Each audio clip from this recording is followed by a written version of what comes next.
कल हमने कबीरदास जी का पहला पद था, हम तो एक एक करी जाना। आज उनका दूसरा पद है, संतो देखो जग बौराना। इस पद से हम शुरुआत कर लेते हैं। देखो, कबीरदास जी सही में एक धर्म सुधारक थे, एक कवि थे, एक संत थे और सही में समाज में एकता के बहुत पक्षधर थे। और इन वजह से वह लोगों को क्या संदेश देना चाहते थे, क्या समाज में सुधारना करना चाहते थे, इन वजह से संतों देखो जग बौराना। संतों का तात्पर्य सज्जे सज्जनों, देखो जय कैसा है, बौराया हुआ है, पागल है, हाँ, बावला है। और इन संतों देखो जग बौराना, साच कहे तो मारन धावे धावे झूठे जगपतियाना। अगर हम इस सज्जनों को, इन लोगों को, समाज की जनता को अगर हम सच बात अगर बताने लगे तो सही में वो हमें मारने के लिए दौड़ पड़ते हैं, मारने के लिए आगे आ जाते हैं, दौड़ कर हमारे पीछे वो भाग जाते हैं। अगर वही झूठे अगर बात अगर हम बता दें तो झूठे बात पर पतिया ने विश्वास करना, अगर झूठी बातें पर वो तुरंत विश्वास कर ले। तो देखो, कबीर यही करते का, कबीर ने समाज का चित्र अपने आंखों से देखा है और आंखों से देखने के कारण तो वो कहते हैं, देखो सज्जनों, देखो जनता, देखो लोगों, ये जग कैसा है, बौराया हुआ है, बावला हुआ ये समाज है, हाँ, और ये लोग है। देखो जग यानी संसार, संसार के लोगों को कबीर जी क्या क्या बताना चाहते हैं। देखो संतों, हे सज्जनों, हे लोगों, हाँ, ये जग कैसा है, ये संसार कैसा है, तो बावला है, बौराया हुआ है, लोग है। अगर इन लोगों को, इस जनता को अगर सत्य बातें अगर बता दी तो सही में वह हमारे लिए हमारे पीछे मारने के लिए दौड़ पड़ेंगे। उन्हें साचे कहे तो मारन धावे, अगर साच यानी सत्य बातें, अगर संसार जीवन की, संसार की अगर सत्य बातें अगर इन लोगों को बताएगी तो शायद वो हमें मारने के लिए दौड़ेंगे, हाँ। और उनको लगेगा हमारे धर्म के ऊपर, हमारे ईश्वर के ऊपर ये करारा व्यंग कर रहे हैं। और इन्हीं वजह से यहाँ की जनता भोली भाली जनता है, ये अपने संतों पर है, साधु पर है, फकीरों पर है, ज़्यादा से विश्वास करते हैं। और इन्हें आज भी हम समाज में देख रहे हैं ना, हम कई ऐसे चैनल देखते टीवी के। आज वर्तमान समय, ये तो कबीरदास जी तो 14वीं सदी में हो गए, आज हम 21वीं सदी में आ गए हैं। 21वीं सदी में भी कई ऐसे चैनल्स है जहाँ साधु है, संत है, उनके प्रवचन रोज सुनाई देते हैं। और उन प्रवचनों में कितने लोगों की भीड़ रहती है।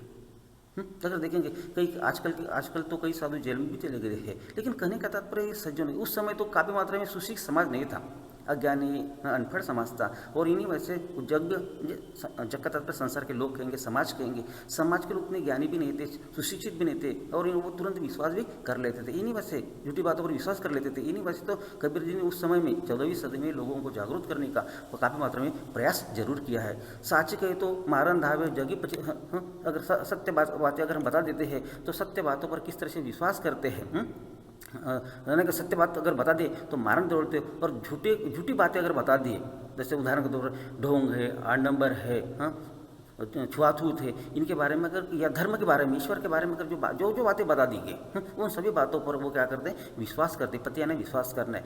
नेमी देखा, धर्मी देखा, अपराध करे ऐसा ना। कबीर जी क्या करे, मैंने समाज के लोगों को देखा है, वो नियमों का पालन करते हुए देखा है, धर्म का पालन करते हुए देखा है, और अपराध सुबह सुबह बिल्कुल नहाते हुए भी देखा है। और अपराध करे स्नान करना, सुबह सुबह स्नान करते हुए लोगों को देखा है। देखो, आत्म मारी पखनी पूजे, उनमें कुछ नहीं ज्ञाना, उनमें कुछ नहीं ज्ञाना। और इनमें से किस तरह से वे आत्म का तत्व आत्मज्ञान कहेंगे, आत्मज्ञान कहेंगे। आत्मज्ञान के अंदर की बातें करेंगे, उठने वाले भाव कहेंगे, विचार कहेंगे, मन में उठने वाले भाव, हृदय में उठने वाले भाव है। हृदय की सच्चाई क्या होती है, हृदय की सच्चाई के बारे में वो कुछ भी नहीं, मन के विचारों को मार रहे हो, खत्म कर रहे हैं। और किसको पूज रहे हैं, पखानी पत्थर को पूज रहे हैं। उनमें कुछ नहीं ज्ञाना, उनमें क्या है सही में, वो पूछ तो रहे हैं, लेकिन उनमें क्या फायदा हो रहा है हमारा, फायदा हो रहा है क्या, हमारा हित, हमारा सुख उसमें नीत है क्या, इनके बारे में भी ये संसार के लोग हैं, जग के लोग हैं, वो नहीं देख पा रहे। इन्हीं वजह से कबीर ये दो में ये चाहते हैं, देखो संतो देखो जग बौराना, साची कहे तो मारन धावे झूठी जग पतियाना, नेमी देखा, धर्मी देखा, अपराध करे स्नाना, आत्म मारी पखानी पूजे, उनमें कछु नहीं ज्ञाना। समाज के लोग किस तरह से उस समाज के लोगों को सही रास्ते पर लाने के लिए, तो हमारे अंतकरण की आवाज़ हमेशा, आत्मा ने अंतकरण है, मन है, अंतकरण की आवाज़ को सुनना है, मन की आवाज़ को सुनना है। और सही बुद्धि से, सत्य की बुद्धि से, सही बुद्धि से हमने अपने आप को परखना है। अगर मान लो, अगर ये समाज के हमारे धर्मगुरु है, समाज के जो मुखिया है, जो धर्म के बारे में, ईश्वर के बारे में जो हमें जानकारी देते हैं, वो कितनी सत्य है, वो अगर हम अपने अंतकरण से अगर स्वीकार करें तो हमें पता चल जाएगा कि अंतकरण भगवान परमात्मा ईश्वर का है, हमारे अंतकरण में बसा हुआ है, हमारे मन में बसा हुआ है। जिसका मन चंगा, तो कटौती में गंगा ऐसा कहा जाता है। मगर अगर मन स्वच्छ है, पवित्र है, निर्मल है, हाँ, अगर मन पवित्र निर्मल है तो उस पवित्र मन में ही हमारा ईश्वर है, हमारा खुदा है, हमारा भगवान है, वो उसमें वास करता है। इन्हीं में से कबीर जी उस समय लोगों को समझाने की कोशिश करे। और इन्हीं में से तो कबीरदास जी को एक धर्म सुधारक के तौर पर भी माना जाता है, एक विद्रोही कवि के तौर पर उनको माना जाता है। उस समय उन्होंने सही में समाज में विद्रोह किया था। 14वीं सदी में विद्रोह करना एक बहुत कठिन काम था। उस समय हिंदू धर्म है, मुसलमान धर्म है, उन धर्म के जो मुखिया थे या उनके पंडित थे, उनके फकीर थे, उनके धर्मगुरु थे, वह कितने बिल्कुल बलशाली थे। और उनके सामने तो कबीर जी कुछ भी नहीं था। बिल्कुल दीवाने जैसा वेज बनाकर समाज में घूमता था, घुमक्कड़ वृत्ति के थे और समाज में घूमकर समाज के लोगों को सही रास्ते पर लाने की कोशिश जरूर करते थे। आतम मारी पखाने पूजे उनमें कछु नहीं जाना। अभी इसी जो 4 पंक्ति की जो शब्द है उस शब्द के बारे में जरूर हम चर्चा कर लेंगे। शब्द और उसकी विशेषता क्या है। जग यानी संसार है, बोरा यानी बावला है, पागल है, साची यानी सच है, धावे यानी दौड़कर आना है, दौड़कर मारने के लिए भी या साची दौड़े। तो पतियाना विश्वास करना है, स्नाना स्नान करना है, पखाने यानी पत्थर को। अभी कबीर की उसकी उस 4 पंक्ति की जो विशेषता क्या दी गई है, देखो कबीर ने बायंडवरों का विरोध किया है। छाप, तिलक, पत्थर पूजा आदि का उन्होंने विरोध किया है। अभिमानयुक्त गुरुओं द्वारा शिष्य की परंपराओं को भी अनुचित ठहराया है। उसका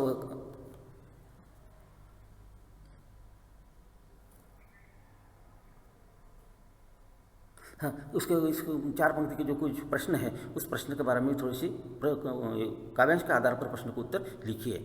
कबीर ने किसे देखने की बात कही है। कबीर ने किसे देखने की बात कही है। कबीर ने संसार को क्या कहकर संबोधित किया है। कबीर ने संसार के बारे में क्या कहा है। कबीर ने किस प्रकार लोगों को खूब देखा है, किस प्रकार के लोगों को खूब देखा है। अभी उसके अगर तीसरी पंक्ति भी है, तीसरी 4 पंक्तियाँ है इसी पद की। संत बहुत देखा पीर अवलिया, पढ़े किताब कुराना, के मुरीद तदबीर बतावे, उनमें उन्हें जाना, आसन मारे डींग धरी बैठे, बहुत मन में बहुत गुमाना, पीपर पातर पूजत लागे, तीरथ गर्भ भुलाना। अभी कबीर ये कह रहे कि यह समाज के लोग इन्हीं वजह से क्या कबीर ये कह रहे हैं, बहुत देखा पीर अवलिया। कबीर के मैंने इस संसार में, जग में, इस जीवन काल में बहुत सारे पीर और अवलिया देखे हैं। पीर अवलिया का तात्पर्य हिंदू मुसलमान समाज के जो धर्मगुरु होते हैं उनको पीर अवलिया का तात्पर्य, ताकि समाज के धर्मगुरु हैं और समाज के लोगों का उनके ऊपर काफ़ी विश्वास है। और इन वजह से पीर अवलिया के बारे में भी उनके क्या विचार रहे हैं। बहुत देखे मैंने बहुत तक देखे, बहुत तक यानी बहुत सारे लोगों का तात्पर्य क्या, पीर अवलिया। बहुत तक देखे पीर अवलिया, पढ़े किताब कुराना। अभी उन्होंने कुरानों को पढ़ा है, किताबों को पढ़ा है और ये लोगों को ये जताने की कोशिश कर रही है मैंने पूरा का पूरा कुरान पढ़ लिया है, पूरा का पूरा किताब पढ़ लिया है। और इस किताबों में जो हमारे ये मोहम्मद साहब के बारे में जो जानकारी है वह पीर अवलिया के बारे में जो जनता है, लोग हैं, उनको बताने की वो कोशिश कर रहे हैं। ऐसे धर्मगुरु के भी विचार या सज्जनों से, लोगों से कबीर साझा करने की कोशिश में लगे हुए हैं। के मुरीद तदबीर बता, मुरीद है शिष्य, जो पीर अवलिया है वह शिष्य हमारे गुरु है। और मुरीद कौन है, जो सुनने वाले, प्रवचन सुनने वाले, उनके विचार सुनने वाले लोग होते हैं, उसे मुरीद कहा गया। मुरीद का तात्पर्य शिष्य है, अपने शिष्य के तदबीर है उपाय के मुरीद तदबीर बतावे, उनमें उन्हें ज्ञाना। अगर वाला साहब अपने शिष्य को वो प्रवचन देकर अल्लाह की बातें, खुदा की बातें, ईश्वर की बातें हैं, वो अगर लोगों के सामने, जग के सामने, संसार के सामने लोगों को वो बताने की कोशिश जब कर रहे हैं, तब उन्होंने अपने कुरानों के जो अच्छे विचार हैं, कुरान ये इस्लाम धर्म है, धर्म का तात्पर्य क्या है, जो अच्छी बातें हैं, कौन सी अच्छी बातें, जो भाईचारा है, अपनापन है, दान धर्म है, हाँ, सुख दुख में एक दूसरे को हाथ बटाना है, जो बातें हैं, ये जो बैरभाव भूल जाना है, तो ये अपने जो सत्य के मार्ग पर चलना है, गरीबों को सहायता देना है, ये जो हमारे धर्मगुरु की, पीर अवलिया के जो विचार होते हैं, ये विचार भी उन्होंने किस तरह, उन विचारों को किस तरह भूल रहे, वो कौन भूल रहे हैं, हमारे पीर। यानी इन्हीं वजह से क्या है कि मुरीद तदबीर बतावे उनमें उन्हें जाना, आसन मारे डींग धरी बैठे, मन में बुत बने, किस तरह आसन मारना है। तो उनमें जो ज्ञान, किताबों में, कुरान में जो ज्ञान होता है, वास्तविकता होती है, सच्ची बात होती है, वो सच्ची बात को भी शायद हमारे पीर अवलिया है, हमारे धर्मगुरु है, वह किस तरह से भूलते जा रहे हैं, उसी की विचार कबीर ने या व्यक्ति के। आसन मारे डींग धरी बैठे, हमारे जो हिंदू धर्म के जो फकीर धर्मगुरु होते हैं, धर्मगुरु क्या आसन मारना, यानी क्या करना, समाधि में लगना, 4-4, 5-5 घंटे समाधि में बैठना है, दिन भर 12-12 घंटे समाधि में बैठना है। जैसे हमने महाभारत में और रामायण में कहानियाँ पढ़ी है, उस कहानी में भी कहा गया कि हमारे ऋषियों ने घोर तपस्या की है, कैलाश पर्वत पर जाकर तपस्या की है और घोर तपस्या करके क्या किया उन्होंने ज्ञान अर्जित किया है। ज्ञान क्या होता है? जो लोगों को भलाई के रास्ते पर चलने के लिए जो सहायता पहुँचे, मदद पहुँचे, वही तो सच्चा ज्ञान होता है। इन्हीं में से आसन मारे डिंग धर बैठे, किस तरह से वो हमारे जो धर्मगुरु होते हैं वो किस तरह आसन मारते हैं। डिंग धर्म डिंग धरना, डिंग धरना कहते हैं अभिमान है, घमंड है, गर्व है। देखो मैंने 4 साल 5 साल 10 साल हिमालय पर्वत पर क्या तपस्या की है, समाधि ली है और समाधि लेकर मैंने ज्ञान प्राप्त किया है। ऐसे विचार बताने वाले लोगों को भी कबीर जी फटकारने की कोशिश कर रहे हैं। मन में बहुत घुमाना अहंकार है, विश्वास है, घमंड है उनमें। मन उनके साधु संत होते हैं हमारे, जैसे पीर अवलिया है। पीर अवलिया क्या है?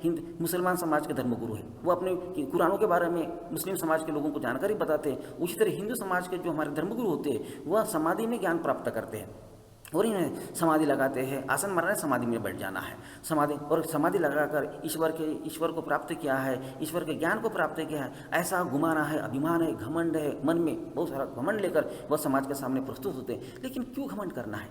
कबीर जी तो यही चाहते हैं, घमंड करने से क्या होने वाला है? जो मिला है उन्हें वो दूसरों को दे दो। धर्म तो बांटने की चीज़ होती है। धर्म बांटने की चीज़, जितना बांटोगे उतना लोगों के दिलों तक पहुँचाएंगे, मनों तक पहुँच जाएगा और उनका मन का जो अंधकार है अंधकार है वो अंधकार निकल जाएगा और सत्य के मार्ग पर चलेंगे। तो वही विचार कबीर ने यहाँ व्यक्त करने की जरूरत। आसन मारे डिंग धर बैठे, मन में बहुत घुमाना, पीपर पातर पूजत लागे। पीपर को पूज रहे, पातर को पूज रहे। देखो ये किस तरह से ये हमारे जो लोग हैं, समाज के लोग हैं, वो लोग किस तरह से बावले हो गए हैं। और पीपल नामक वृक्ष हैं उनको पूज रहे, पातर एंड पत्थर को पूजने लगे हैं। तीर्थ मैं 4 धामों की यात्रा करके आया हम। और जब सही में जब लोग 4 धामों में यात्रा करके आते थे उनमें एक गर्व होता था कि मैंने 4 धामों की यात्रा सकुशलता से पूरी करके आए। और कबीरदास जी के ज़माने तो पैदल यात्रा करनी पड़ती थी। बरसात है, धूप है, ठंडी है, उस समय नदी नाले में आई हुई बाढ़ है, उसमें अगर तीर्थ से वापस आना ये बहुत बड़ा पुण्य का काम माना जाता था। लोग उस समय जो तीर्थ यात्री थे या जो लोग तीर्थ पर गए हैं उनके चरण धोकर उनका आशीर्वाद भी लेते थे। इनमें से क्या आ गया कि वो साधु संत कहते कि हमने हिमालयों पर ये किया है, वो किया है, समाधि ली है और अंत में कितनी बार पूजा की है। तो ये जो गर्व करता है, गर्व करना है, लुभाना, तीर्थ गर्व करना, अभिमान है, अहंकार है, और उसको सभी किस तरह भूल रहे हो। और ये जो 4 पंक्ति हैं उनके इस तरह से गर्व भुलाना का तात्पर्य है उनके अंदर एक अहंकार की भावना आ गई है। उस भावना को भुलाने के बाद कबीर जी करे इसी पंक्ति के कुछ शब्द है और कुछ विशेषता है, उनके ऊपर हम थोड़ी सी रोशनी डालने की कोशिश जरूर करेंगे। बहुत सारे लोग पीर अवलिया धर्मगुरु है, संत है, ज्ञानी है, किताब है, पुस्तक है, किताब है, कुरान ने इस्लाम धर्म कुरान शरीफ के बारे में भी उसका अर्थ दिया गया है। मुर्द यानी शिष्य, तदबीर यानी उपार, आसन मारे समाधि में लगाना, डिंग धरा 8 नंबर है, अहंकार है, अभिमान है, गुमाना यानी अहंकार करना है। उस आधार पर कुछ प्रश्न के उत्तर है लिखना है इसमें। कवि ने अज्ञानी गुरु की शरण में जाने पर शिष्य की क्या गति बताई है। अगर सही में अगर हम देखेंगे जो अज्ञानी अगर गुरु है उस अज्ञानी गुरु की शरण में जाएंगे तो हमारी क्या गति होंगी उसके बारे में उसका उत्तर लिखना है। दूसरा, प्रस्तुत अवतरण से हमें क्या संदेश मिलता है। उसके बारे में ये पांचवी 4 पंक्तियाँ है उसी पद से, दूसरे पद से ही। टोपी पहिरे, माला पहिरे, छाप तिलक अनुमाना, साकी शब्द गावत बोले, आत्म खबरी न जाना, हिंदू कही मोहि राम प्यारा, तुर्क कहे रहीमाना, आपस में दो लरी मुए, मरमन न कहूँ जाना। अभी मतलब हमारे समाज के लोग हैं, किस तरह से कुछ समाज के लोग हैं, जैसे उदाहरण के तौर पर ही मुसलमान समाज के लोग हैं, वो क्या करते हैं, टोपी पहनते हैं। हिंदू समाज के लोग हैं वो पहिरे है ना पहनना, माला पहन लेते हैं। कुछ ऐसे हैं, कुछ समाज के ऐसे भी लोग हैं अलग अलग। देखो समाज के लोगों के बारे में कबीर जी चाह रहे हैं कि आसन मारे डिंग धरे बैठे, मन में बहुत गुमाना, तीतर पात्र पूजत लागे, तीर्थ गर्व भुलाना। अभी इसी का आधार पर कुछ प्रश्न है, किस तरह से लोग तीर्थ पर जाते हैं, पूजा पाठ करते हैं और गर्व से कहते हैं, किस तरह तीर्थ का गर्व करते हुए अंतकरण की आवाज़ को किस तरह भुला देते हैं, उसी की जानकारी दे दी है। अभी 4 पंक्ति के जो शब्द दिए बहुत कहने बहुत से, पीर अवलिया धर्मगुरु संत ज्ञानी, किताब ये तो हो गया था पहले ही।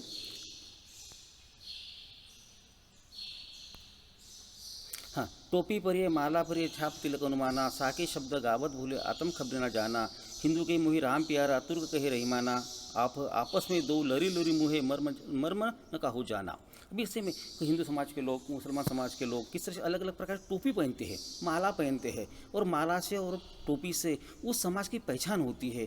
अलग अलग प्रकार छाप तिलक लगाते हैं और अनुमान लगाते हैं कि मैं ये धर्म का हूँ, उस धर्म का हूँ। अनुमाना अभिमान से कहते हैं, गर्व से कहते हैं। साकी शब्द गावत भूले, जो साक्षी शब्द है, भगवान के साक्षी शब्द है, किस तरह से गावत भूले, गावत कैसे गा कर तो भूल रहे, लेकिन उसके मर्म को, जो साक्षी शब्द है, साकी शब्द कहेंगे, साक्षी शब्द कहेंगे, भगवान के दिए हुए जो विचार कहेंगे, ज्ञान कहेंगे, वो किस तरह से गा तो जरूर रहे हैं, लेकिन उसके जो मर्म को जरूर भूलते जा रहे हो। इन्हें होता है आत्म खबर न जाना, अंतकरण में क्या हो रहा है, अंतकरण के क्या भाव उठ रहे हैं, अंतकरण की क्या तरंगे उठ रही है, उस अंतकरण की तरंगे के, हृदय की तरंग को वो खबरें बिल्कुल नहीं जान पा रहे हैं। वो आपस में दो लड़े लड़े, हिंदू कहे मुही राम प्यारा, हिंदू क्या करे, हमें राम बहुत प्यारा होता है, तुर्क ने मुसलमान करे रहीम हमारा बहुत प्यारा होता है, और दोनों अपने अपने धर्म के जो आदर स्थान है, या जो धर्म उनके भगवान होते हैं, अल्लाह होते हैं, खुदा होते हैं, उनके बारे में किस तरह से अगर कोई समाज, दूसरा समाज अगर एक दूसरे के भगवान के ऊपर अगर कुछ भी अगर व्यंग करे या फिर अपमानित करने की कोशिश करे, तो किस तरह से दोनों समाज के लोग उनके दुश्मन बन जाते हैं और आपस में दोनों लड़ने लगते हैं। इन्हीं वजह से आपस में दो लरी लरी मुए, आपस में दोनों लड़ते हैं, और लरी लरी ये दोनों शब्द का, समान शब्द का प्रयोग किया गया, और इन्हीं वजह से प्रवृत्ति प्रकाश काल का भी अलंकार हुआ है। आपस में दो लरी लरी मुए मर्म न काहू जाना। अंत मर्म क्या होता है, अंतकरण की बातें क्या होते हैं, कोई जानता नहीं है, लेकिन भाई वो अल्लाह है, भगवान है, ईश्वर है, खुदा है, राम है, रहीम है, इस नाम से ही, धर्म के नाम से लोग किस लड़ते हैं, मरते हैं और अपनी पूरी अपने आप को समाप्त कर देते हैं। उसी की जानकारी कबीरदास ने दी है। अभी तक उसमें उस चार पंक्ति के शब्द दिए गए, पीपल का वृक्ष है, साकी यानी साक्षी शब्द है, जो भगवान के द्वारा दिए गए वचन कहेंगे, मंत्र कहेंगे, शब्द ही गुरु द्वारा शिष्य को दिया गया, दीक्षा के अवसर पर दिया गया मंत्र होता है। आत्म खबरी, आत्मज्ञान कहेंगे, अंतकरण की आवाज़ करेंगे, अंतकरण की पुकार कहेंगे। इन चार पंक्ति की विशेषता भी इसमें अंकित की गई है।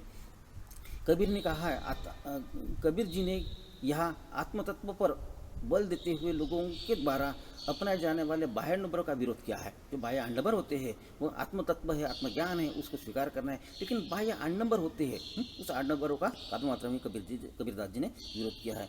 हिंदुओं द्वारा अपनाए जाने वाले छाप, तिलक, पत्थर पूजा आदि का भी उन्होंने विरोध किया है। अनुप्रास अलंकार का और प्रकाश अलंकार का भी होगा। बार बार हर पंक्ति में जो वर्ण, बार बार वर्ण की आवृत्ति हुई है, इन्हीं वजह से अनुप्रास अलंकार हुआ है, और शब्द की आवृत्ति हुई है, इसलिए पुनरुक्ति प्रकाश काल का भी प्रयोग किया गया है। इसी चार पंक्ति के आधार पर कुछ प्रश्न है, उस प्रश्न को उत्तर लिखिए। टोपी परिहे माला परिहे छाप तिलक अनुमाना, पंक्ति का आशय स्पष्ट कीजिए। आडंबर रचने वाले लोगों को किसके दर्शन नहीं होते। तीसरा प्रश्न, राम और रहीम रहमान को कौन लोग मानते हैं। कवि के अनुसार हिंदू और मुसलमान धर्म में कौन सा धर्म श्रेष्ठ कहा गया है। कबीर ये चाहते हैं कौन सा धर्म श्रेष्ठ है, कोई अपने विचारों से उस प्रश्न का उत्तर लिखना है। हिंदू धर्म या मुसलमान धर्म, धर्म में कौन सा धर्म श्रेष्ठ धर्म माना गया है। अभी इसमें आखिरी की चार पंक्तियां है। घर घर मंत्र देते फिरते महिमा के अभिमाना, गुरु के सहित शिष्य सब बूढ़े अंतकाल पचिताना, कहे कबीर सुनो हो संतो ई सब मर्म भुलाना, केती कहा नहीं माने सहजे सच समाना, सहजे सच समाना। और कि कबीरदास जी ये कह रहे हैं क्या कि कितना ये घर मंत्र, जो घर में मंत्र देकर जो लोग घूम रहे हैं, फिर रहे हैं, यानी धर्म का प्रसार कर रहे हैं। धर्म के प्रसार के बारे में कबीर जी ने अपने विचार व्यक्त किए। घर मंत्र का तात्पर्य मंत्र का तात्पर्य भगवान के विचार है। भगवान के विचार किस तरह से दिए जा रहे हैं, घर शब्द की आवृत्ति हो गई है, और इन्हीं वजह से यह पुनरुक्ति प्रकाश अलंकार का भी प्रयोग हुआ गया है। हे महिमा के अभिमाना, अभी अभिमान के साथ उनकी भगवान की महिमा क्या होती है, अभिमान के साथ लोग बता रहे हैं। कौन से हमारे साधु है, संत है, फकीर है, मौलवी है, वो किस तरह से अपने धर्म का है, ईश्वर के ज्ञान के विचार है, उस ज्ञान के विचारों को व्यक्त करने की कोशिश जरूर कबीर जी ने की है। महिमा के अभिमाना, गुरु के सही शिष्य सब बूढ़े। अभी बूढ़ना ये आंचलिक शब्द का प्रयोग जरूर किया गया है। अब जब मराठी शब्द में आंचलिक शब्द है बूढ़ना, डूब जाना है, हिंदी में डूब जाना है। गुरु के सहित, अभी गुरु जैसा गुरु हो वैसे शिष्य बन जाएंगे, वैसे समाज के लोग बन जाएंगे, और दोनों एक साथ क्या हो जाएंगे, गुरु भी डूब जाएगा और अंत में शिष्य भी क्या हो जाएगा, डूब जाएगा। फिर डूबने के बाद क्या होगा, जीवन ही समाप्त हो जाता है। तो अंतकाल पचिताना, अंतकाल में जब मौत का समय आ जाता है तो पछतावा करने से क्या फायदा। फिर जब तक जीवन है तब तक तो अपने जीवन को इस समाज के लिए, लोगों के लिए अर्पित करना है, उसको अपने मन से जितना हो सके अंतःकरण के भाव, अंतर के विचार है, अंतःकरण का ज्ञान है, वो लोगों को बांटते फिरे। कबीरदास जी ने तो वही किया है। कबीरदास के अंदर क्या था देने के लिए, लेकिन जो ज्ञान था, विचार थे, सुधारवादी विचार थे, उस सुधारवादी विचारों को ही लोगों में, सुधारवादी विचारों का ही प्रसार करने के लिए कबीर जी गाँव गाँव घूमते थे और लोगों को जागरूक करने की कोशिश करते। जो अंधविश्वास है, रूढ़िवादी विचारधारा है, परंपरा है, उनसे दूर रहने की बात कबीर जी कर रहे हैं। इन्हीं वजह से कहते कि अगर ऐसे गुरु जो समाज को डुबाने वाले गुरु होते हैं, वो तो खुद तो डूब जाएंगे लेकिन समाज को भी डुबा देंगे। वो गुरु के सहित शिष्य सब बूढ़े बूढ़े बूढ़े ना डूब जाना, अंत काल पहुँचना। कई कबीर सुनो संतो, कबीर कई बार कहो को, कबीर बार बार संतों को सुनो, संतों कहेंगे, सज्जन लोगों को क्या करे कबीर जी। कहे कबीर सुनो संतो, ये सब मर्म भुलाना, ये सब मर्म है, हमारा भ्रम है। जो ईश्वर के प्रति, भगवान के प्रति हमारे अंदर जो भ्रम पैदा हो गया, सभी भ्रम को भुला दो और आत्मज्ञान को, आत्मबल को, आत्मशक्ति को ही, अंतःकरण के भाव को ही प्रसार करो, ताकि वो अंतःकरण के भाव ही सच्चाई से हमारे मन से बाहर निकलते हैं। कहे कबीर सुनो संतो, ये सब मर्म भुलाना, केती कहा कहानी माना। कितने बार कहा है कबीर जी, कहते कितने बार कहानी माना। कहे सहज से हमारा, अगर हमें सहजता से सरलता से वह ईश्वर है हमारे अंदर समा जाता है, हमें उसके शांति, सुख शांति का आभास होता है। इन्हीं वजह से कबीर के केती कहा नहीं माने। कितने बार मैं समाज को सुधारने की कोशिश कर रहा हूँ, लेकिन ईश्वर के जो सत्यवादी विचार है, सुख शांति है, मन को मिलने वाली सुख शांति है, उस सुख शांति को वह नहीं समझ पा रहे। सहजता से सरलता से हमें सुख शांति मिलती है। कोई आडंबर है, कोई दिखावा है, कोई व्रत है, कोई वैफल्य है, कोई छाप है, तिलक है, माला है, उसको कोई पहनने की जरूरत नहीं है। ये 4 पंक्ति के कुछ शब्द है, उनकी विशेषता है, उसके ऊपर एक बार हम रोशनी जरूर डालेंगे। महिमा म्हणजे महात्मा, शिक्य यानी शिष्य, बूढ़े यानी डूब जाना। हाँ, यहाँ 4 पंक्ति में अनुप्रास अलंकार का और पुनरुक्ति प्रकाश अलंकार का भी प्रयोग किया गया है। यह शांत रस है, प्रसाद गुण विद्यमान है। कबीर का विद्रोहात्मक स्वर मुखरित होता हुआ दिखाई देता है। सदुकड़ी भाषा का सहजता से सहज और स्वाभाविक रूप विद्यमान कहा गया है। अभी इस 4 पंक्ति के आधार पर एक प्रश्न दिया गया है, कबीर किस प्रकार के शब्दों को गाकर ईश्वर को पाने कबीर किस प्रकार के शब्दों को गाकर ईश्वर को पाने के लुभाने में खोए रहने की बात कहते हैं। इसी के साथ ये कबीर के दोहे समाप्त हो गए।